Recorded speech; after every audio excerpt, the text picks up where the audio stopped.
Aš nefilmuonu, tik tai man garsas svarbu. Jisai garsą įrašo. Tai žinok, jis sako, ale Mindaugo, sako, kokie plaukai, tokie, sako, mėlyni. Mano žmona, sako, netapako, žinai, pamačiusi, iš kur tokio mėlyno. O ūsai irgi buvo geri išdažyti. Barzda.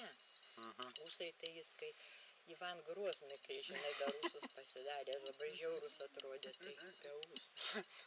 O barzdelė svoja, tai matė, kaip iš čia įskutinėdavo.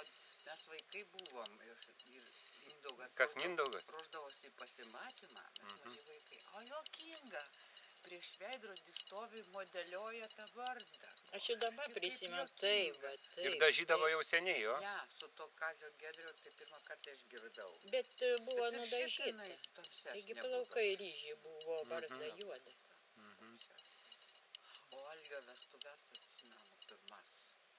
Neišdildomas įspūdis. Taigi čia buvo, va, uošvienė buvo Ir leidus čia buvo, šitą. ir ta jaunoji vis dėlto buvo tokia, vaikystėje atrodė visiška princesė. Tokia va suknelė. Pūsta, jeigu čia pro durys nelygiai.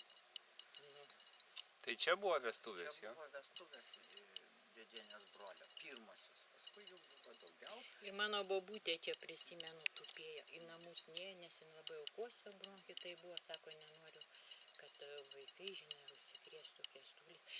Bet sako, nei valgė, nei gėrė, bet sako, man taip smagu, žinai, kai jaunimas linksminasi, pasižiūrėti. Pakaime eini, žinai, kažkur muzika groja, harmonika, visą sustojam, klausom. Žiūrėti. Dar labai gera istorija, kaip tavo brolis paštą nešiojo. Čia Lampėdžiuose? Ne, čia turbūt buvo. Dar net jūs net nepažįstami buvo. Ne, tai nepilnametis. Vaikai. Bet jis buvo visada verslus. Ir jau tada verslininko gyslelę turėjo. Prie sovietų. Prie sovietų įsidarbino dėl algos. Nu tai aišku, kad pinigų. Pinigų užsidirbti įsidarbino paštininku. Atvirutės išmėtydavo krūmuose. Ne krūmuose buvo nauji metai, į ten tiek tų pasveikinimų, kad jis nespėjo išnešioti, o ten po tos daugiaaukščius.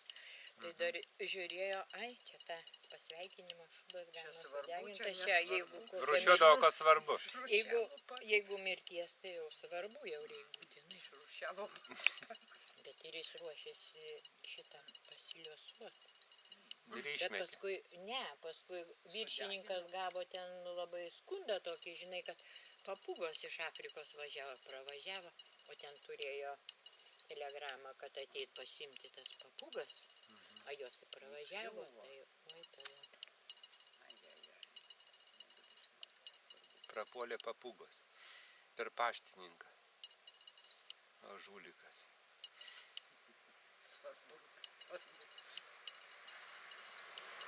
Čia vienas iš siužetų būsimam filmui. Reikia Tomui scenarijų parašyti. Bet kur gali būti tas juostas? Tas juostas reikia atgaminti. Arba perfilmuoti. Nu, aš nežinau, man atrodo, jis tą savo kamerą su tą pirmą, kai jis nesu pirmą čia. Josgi neįsitikė. Šarūnui turbūt jis ir paliko ten tą, nes tą Tai čia kažką. Algio buvo kamera. Tai mes Algiui padovanojom, žinai, o